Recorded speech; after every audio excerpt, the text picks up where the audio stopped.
मंडळी नमस्कार. GM न्यूजमध्ये मी नेहा तुम्हा सर्वांचं मनापासून स्वागत करते.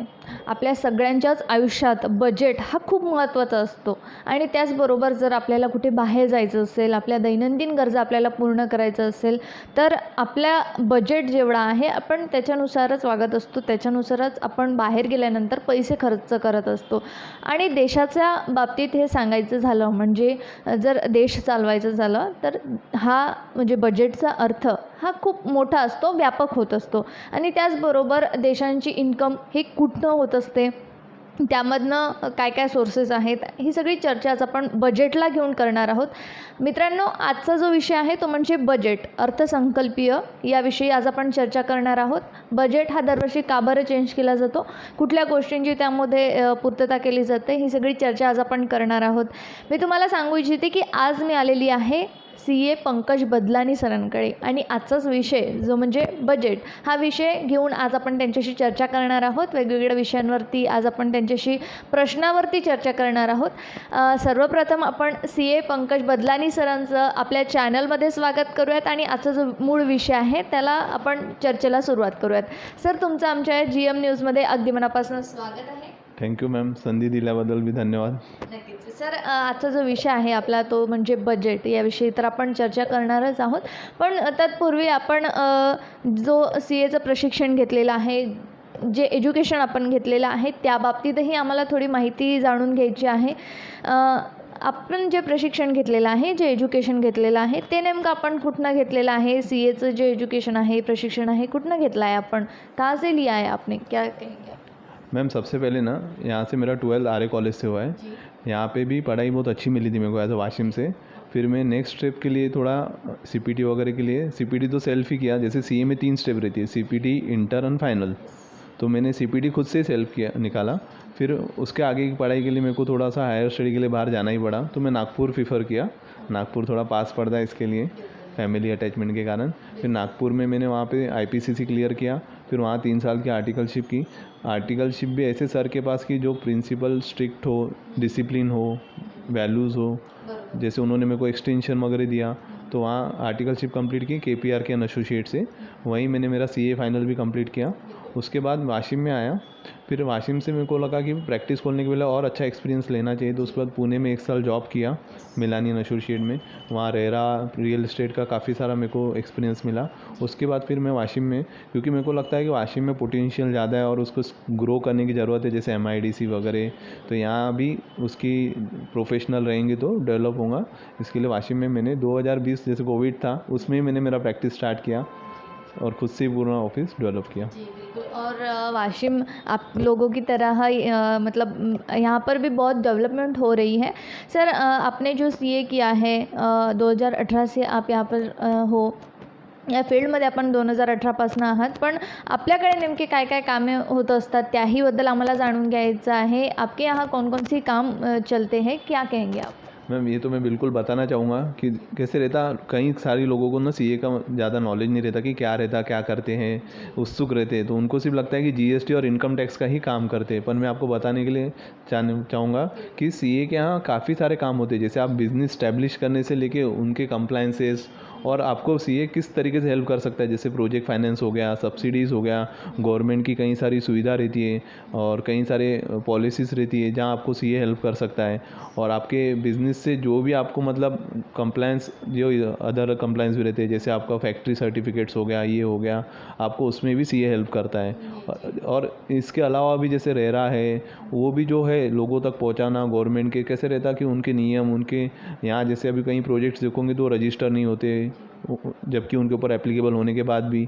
तो ये सब चीज़ों को थोड़ा सा जागरूकता फैलाना, ये भी हमारा थोड़ा काम रहता है. और हमारे यहाँ खुद के काम के अलावा ये सब भी होता है. बिल्कुल. और सर, आपके पास जो लोग आते हैं बहुत से क्वेश्चन आपसे पूछने के लिए, पर आप काउंसलिंग भी करते हो, तो किस प्रकार वो लोगों के क्वेश्चन रहते हैं, आपको किस प्रकार के क्वेश्चन लोग आपसे पूछते हैं और आप किस तरह उनके आंसर को फॉलो करते हो, क्या?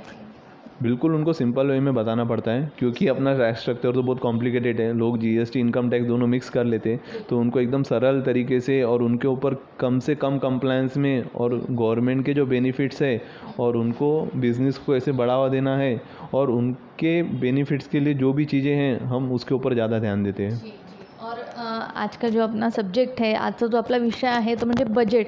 याला घेऊन आज आपण आता चर्चेला सुरुवात करूयात. सर, बरेच लोकांचे गैरसमज आहेत बजेटला घेऊन. बजेट म्हणजे नेमकं काय आहे हेच काही लोकांना माहिती नाही आहे. आपला देश जो आहे बजेटवरती चालत असतो. बरीचशी कामे त्याच्याशी रिलेटेड होत असतात. आज आमचा महत्त्वाचा प्रश्न हा आहे सर्वात आधी की बजेट म्हणजे नेमकं काय है, बजट का अर्थ हमें सबसे पहले समझाइए. तो बजट सिंपल है। जैसे अपना घर का एक बजट रहता है, जैसे एक सैलरी पर्सन है, उसको एक महीने में सैलरी आती है, समझो 1 लाख रुपये या 10,000 रुपये जो भी है समझो, तो वो उसके खर्चा कैसे करेगा। जैसे 40% वो रेगुलर रूटीन EMI वगैरह देगा, फिर किराने के लिए, तो उनके कैसे रहता है, कुछ सेविंग के लिए, फ्यूचर के लिए, कुछ बच्चों के पढ़ाई के लिए वो अपना एक बजट बनाता है अप्रोप्रिएट करने के लिए कि जहाँ पैसा कहाँ से आएगा। जैसे उनकी कुछ अदर इनकम होंगी, जैसे रेंट वगैरह आता है, टोटल इनकम कितनी आएंगी। सेम गवर्नमेंट के लिए वैसे ही होता है। काफ़ी सारे लोगों को बजट का मतलब नहीं पता है, पर बजट सिंपल गवर्नमेंट का जो रहता है ना कि पैसे कहाँ से आएंगे पूरे साल में, और पैसे गवर्नमेंट कहाँ कहाँ खर्च करेंगी, और कैसे गवर्नमेंट रेवेन्यू बढ़ाने के लिए क्या हर साल क्यों आता है बजट कि रेवेन्यू बढ़ाना है, कम करना है। और वैसे तो गवर्नमेंट को रेवेन्यू फिस्कल डिफिसिट ही रहता है, थोड़ा रेवेन्यू कम ही होता है जितना जो गवर्नमेंट खर्चा करती है। और गवर्नमेंट हरदम रिवाइज करती है कि ये योजना में इतना खर्चा होगा, जैसे डिफेंस है, रेलवे है, और कई सारी योजनाएं जैसे फंड्स है सेंट्रल गवर्नमेंट के, स्टेट गवर्नमेंट के, उनको कितना अलोकेट करना है, उनसे रिगार्डिंग पूरी बजट में प्लानिंग की जाती है। यानी इन सिंपल गवर्नमेंट भी जैसे फैमिली प्लानिंग करते हैं लोग, वैसे गवर्नमेंट पूरे सबका कहाँ से पैसे आएंगे, कहाँ खर्चा करना है, प्लॅनिंग करती है। तर सरांनी आता आपल्याला सांगितलं आहे की जसं मी सुरुवातीलाच बोलले आहे, जर आपलं घराचं जर एखाद्या सॅलरीड पर्सन आहे, आपले जे पार्टिशन पडत असतात घर खर्च कसं चालवायचं त्याच बाबतीत तसंच असतं. पण वर्षभराचं जे आपलं आहे ते गव्हर्नमेंटचं असतं. आणि सर आता नेक्स्ट प्रश्न जो आहे आमचा तो म्हणजे महत्त्व काय आहे आजकालचे बजेटचे, इम्पोर्टेंस ऑफ बजट क्या है, क्या कहेंगे? बजट आम आदमी के लिए बहुत इंपॉर्टेंस रहता है, क्योंकि देखो बजट में जो टैक्स स्ट्रक्चर रहते हैं, या फिर गवर्नमेंट कहाँ कहाँ खर्चा करने वाला है, डिफेंस में कहाँ करना है, रेलवे में कितना करना है, ये ना आम आदमी पे डायरेक्ट हिट करता है। अगर समझो गवर्नमेंट किसी चीज़ का रेट बढ़ाता है, जैसे पेट्रोल का रेट बढ़ाता है, तो उससे ना जो भी रिलेटेड इंडस्ट्रीज है उसके ऊपर इफेक्ट आता है। शेयर मार्केट भी उसके कारण मतलब कैसा है, अगर बजट पॉजिटिव रहा तो शेयर मार्केट भी ऊपर जाता है। अगर समझो कोई निगेटिव चीज़ आती है, जैसे ये बजट में नहीं थी, तो शेयर मार्केट के ऊपर भी इम्पैक्ट आता है। तो ये बजट का इम्पोर्टेंस ऐसा है कि आम आदमी के ऊपर कि गवर्नमेंट अगर कुछ टैक्स चेंज करती है तो उनके ऊपर भी इफ़ेक्ट पड़ता है, तो उनको एनालिसिस करना और सही सलाह देना ये बजट का काम रहता है। आता आपण ऐकलेलं आहे बजेट का महत्त्वाचे आहे, कारण बजेटला घेऊन आपण प्रश्न विचारतच आहोत, पण बजेटचे आजचे महत्त्व नेमके काय आहे सरांनी ते आता आपल्याला पटवून सांगितलेले आहे.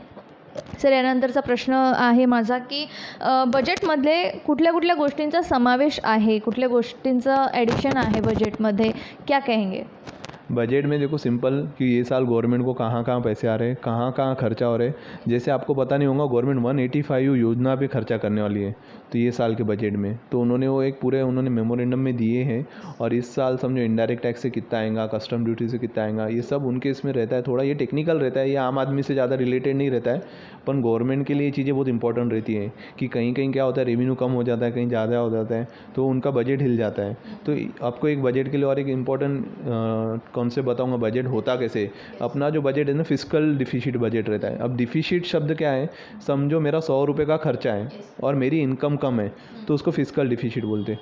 और ये आम आदमी के भाषा के हिसाब से बता रहा हूँ। तो अभी अपना 6 से 7% फिस्कल डिफिसिट है, यानी गवर्नमेंट अगर 100 रुपये खर्चा करेंगी तो उनकी आमनी टैक्सेस रेवेन्यू जितने भी प्रकार के तो सिर्फ 93 रुपये ही आएंगे।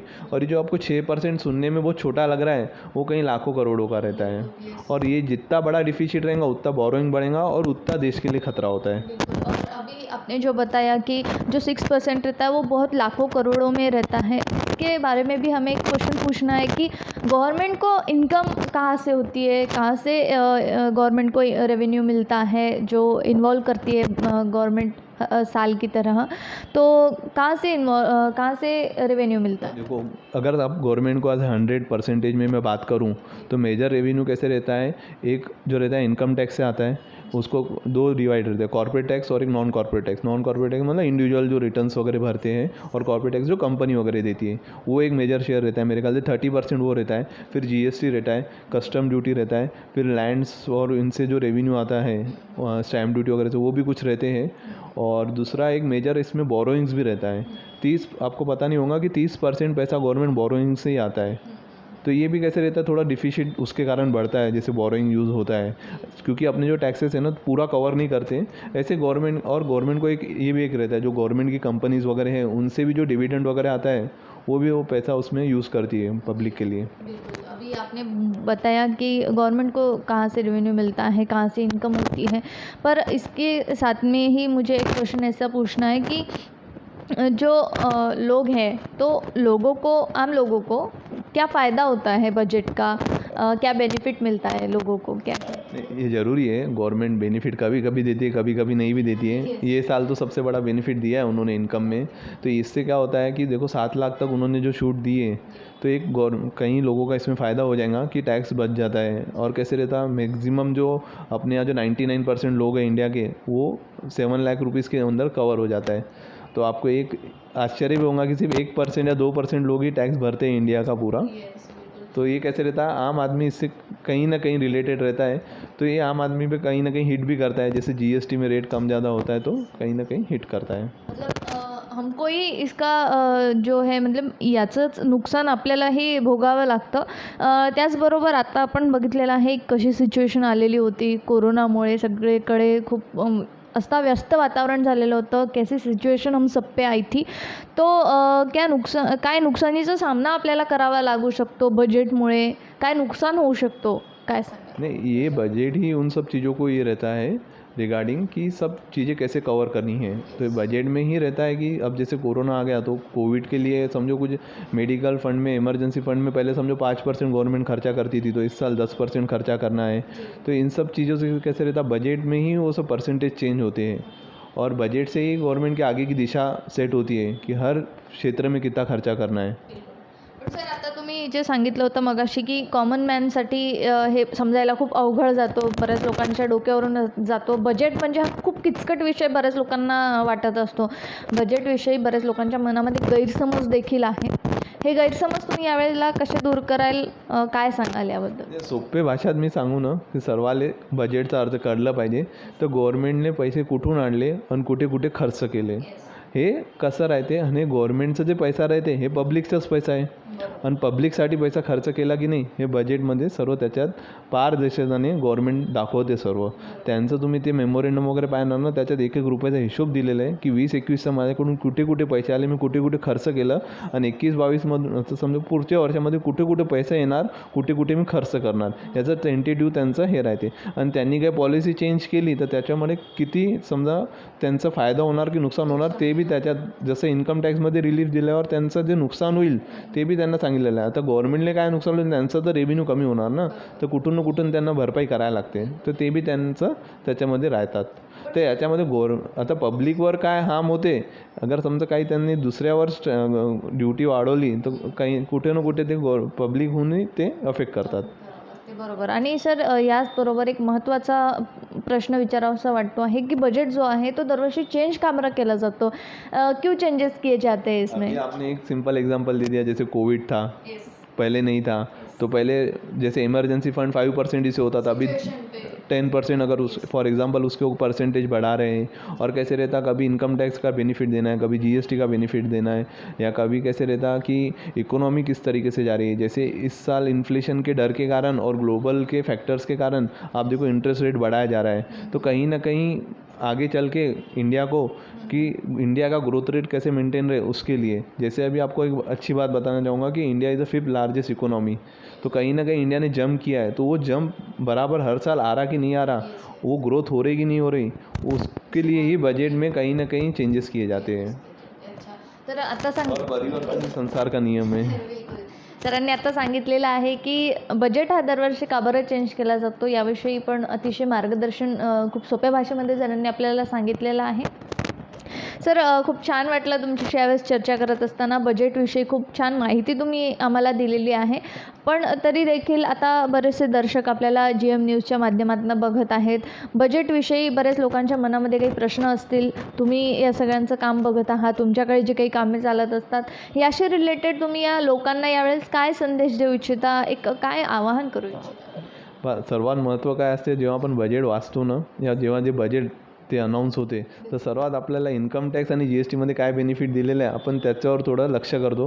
कारण आमचे जे क्लायंट्स आहे सर्व त्याच्यावरच अवलंबून राहते की त्यांच्यासाठी काय बेनिफिट आहे, काय कर्स आहे. तर या बजेटमध्ये सर्वात चांगली गोष्ट ही होती की त्याच्यामध्ये काही कर्स नव्हतं, बेनिफिट जास्त होतं. पण गव्हर्नमेंटने काही लहान लहान गोष्टी हटवून घेतलेली आहे, तर ते लोकांना माहीत नाही. पण त्याच्यामध्ये लहान सामान्य माणसांचं नुकसान नव्हतं, पण जे मोठे जे टॅक्स पेअर आहे त्यांना काही ना काही नुकसान होतं, काही ना काही. पण त्याच्यात ते पर्सेंटेजलाही कमी होतं. बजेट यंदा थोडं चांगलंच होतं. बिलकुल. आणि त्याचबरोबर इन्कम टॅक्स आणि GST हे भरणं खूप अत्यावश्यक आहे आजच्या या घडीला. बरेच लोक याला दुर्लक्ष करत असतात. बरेच लोकांना वाटते की नाही आपल्याला नुकसान होतं आहे, काही फायदा नाही होत आहे. तर नुकसान आणि फायदे या दोन्ही गोष्टी तुम्ही आम्हाला समजून सांगितलेल्या आहेत. आणि सर, यानंतर आम्हाला हा प्रश्न विचारावा वाटतो की गव्हर्नमेंटच्या काय योजना आहेत सध्या? मग अशा तुम्ही योजनांबद्दल बोलत होते, तर योजनांविषयी आम्हाला यावेळेस सविस्तर माहिती सांगा. क्या योजनाएं अभी शुरू है गवर्नमेंट की, क्या कहेंगे? गवर्नमेंट की योजना तो बहुत सारी रहती, तो जैसे मैं बिज़नेस से रिलेटेड ज़्यादा बात करूँगा, तो अभी तो जैसे छोटे यहाँ जैसे लघु उद्योग रहते हैं तो उनके लिए PMGP और CMGP की योजना है। तो उसमें भी 10 लाख तक आपको इजीली बैंक लोन देती है। जैसे कई सारी बैंक्स आगे आ रही है और हमको भी प्रोत्साहन कर रही है कि आप कस्टमर ला के दो। तो कहीं ना कहीं मैं आपको बताना चाहूँगा कि वाशिम में अगर आपको कोई नया छोटा उद्योग खोलना है तो PMGP और CMGP के बेनिफिट से आपको 15 से 35% की सब्सिडी मिलती है और आपको बैंक लोन भी मिलता है। तो ये आप इस योजना का सबसे बड़ा फ़ायदा उठा सकते हो। और फिर गवर्नमेंट की छोटी छोटी बहुत सारी योजना है। अब वो कैसे रहता है, आप जैसे कोई कोई सेक्टर में जैसे खादी ग्राम में कोई जैसे कि मत्स्य वगैरह कुछ पालन कर रहे, तो उनके लिए अलग अलग टाइप की अलग अलग योजनाएं। अभी आपने जो योजनाएं के बारे में अभी हमने समजाया आहे. सर, त्याचबरोबर आता आम्हाला हे विचारावंसं वाटतं आहे की जे टॅक्स बार असोसिएशनचं आपल्याकडे पद आहे, उपाध्यक्ष या पदावरती सध्या तुम्ही कार्यरत आहात. तर या उपाध्यक्ष पदाची नेमकी काय जबाबदारी आपल्याकडे आहे, काय कामे तुम्हाला सांभाळावी लागत आहेत, क्या काम आपको करना पड़ता है उसमें, क्या कहेंगे? तो अब आपको बताने में उत्सुक रहूँगा कि कल हमारा जो टैक्स बार एसोसिएशन है उन्होंने आधार पैन का जन जागृति कार्यक्रम किया। तो कहीं ना कहीं हमारे एसोसिएशन का ये काम रहता है कि पब्लिक को जनरल अवेयरनेस में जो भी चीज़ें हैं उनको अवेयर करना, उनके लिए उनके फ़ायदे के लिए जो भी चीज़ें हैं उनके लिए करना। तो ये कैसे रहता है, एसोसिएशन हमारा काफ़ी वाशिम में अच्छा एसोसिएशन है। और वो कल का जो प्रोग्राम रहा वो बहुत सक्सेस प्रोग्राम रहा। काफ़ी सारे लोग आए, उनके लिए फ्री में हमने चेक करके दिया कि आधार पैन लिंक है कि नहीं, अगर आपका करेक्शन वगैरह करना है। तो इस तरीके का जो एसोसिएशन रहता है तो उसमें हमारी ये जिम्मेदारी रहती है कि प्रोपोर्शन को कैसे बढ़ाया जाए और वाशिम के लिए कैसे सबको, जैसे प्रोफेशन में कभी कभी किसको कोई डाउट वगैरह रहता है, जो भी रहता, तो सब मिलके एक जगह पे एक प्लेटफॉर्म पे आते हैं, वो उनका काम है। नक्कीच. आणि जे आता सरांनी सांगितलेले उपाध्यक्षपदाची जी जबाबदारी आहे आणि काल जो प्रोग्राम त्यांचा झालेला आहे, ज्यांचे काही आधार कार्ड, पॅन कार्ड हे लिंक नसते तर त्यांनी लिंक करावे आणि बरीचशी कामे याशी रिलेटेड सरांची होत असतात. येस. मी तर सांगणार की सर्वांना ते कसं गव्हर्नमेंटने तर लागू केलेलं आहे, जे रिटर्न नाही बी भरत आहे त्यांना बी आधार पॅन लिंक करायचं आहे, तर ते एकदा चेक करून घ्या. तुम्ही स्वतः बी इन्कम टॅक्सच्या पोर्टलवर जाऊन लिंक आधार पॅन, तिथे फक्त आधार कार्ड आणि पॅन कार्ड टाकायचा, तुम्ही स्टेटस चेक करू शकता. incometax.gov. ते पोर्टल आहे, त्याच्यावर जाऊन तुम्ही स्वतः बी करू शकता. कोणाला काही हेल्प लागली तर आम्ही बी आहे. खूप छान वाटलं सर तुमच्याशी यावेळेस चर्चा करत असताना. बहुत अच्छी इन्फॉर्मेशन आपने इस वक्त दी है. आणि त्याचबरोबर सरांनी जे सांगितलेलं आहे इन्कम टॅक्स आणि CAशी रिलेटेड आणि बजेटशी रिलेटेड काही प्रश्न असतील तुमच्या मनामध्ये तर तुम्ही सरांना विचारला तरी चालेल. सरांचं जे ऑफिस आहे त्याचाही ॲड्रेस मी खाली मेन्शन करते आणि सरांचा जो मोबाईल नंबर आहे, म्हणजे तुम्हाला एक इन्फॉर्मेशन म्हणून त्या नंबरवरती तुम्ही संपर्क साधला तरी तुम्हाला तुमचे क्वेश्चनचे आन्सर मिळतील. सर तुम्हाला काउन्सिलिंग देखील करतील. तुम्हाला काही कामे सरांकडून करून घ्यायची असतील तर नक्कीच तुम्ही ऑफिसपर्यंत पोहोचू शकता. खाली दिलेल्या स्क्रीनच्या नंबरवरती तुम्ही संपर्क साधू शकता.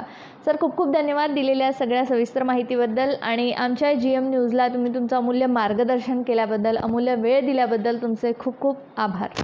थँक्यू मॅम, तुम्ही बी आम्हाला संधी दिल्याबद्दल. ठीक. तर हे होते माझ्यासोबत CA पंकज बदलानी सर. आपण बघितलेलं आहे बजेटविषयी खूप छान चर्चा आपली रंगलेली होती. बजेटविषयी जवळपास सगळेच प्रश्न आपण त्यांच्याकडनं विचारपूस केलेली आहे, कवर केलेले आहेत. तरी देखील काही प्रश्न असतील तुमच्या मनामध्ये तर तुम्ही कमेंट बॉक्समध्ये जाऊन टाईप करू शकता. तर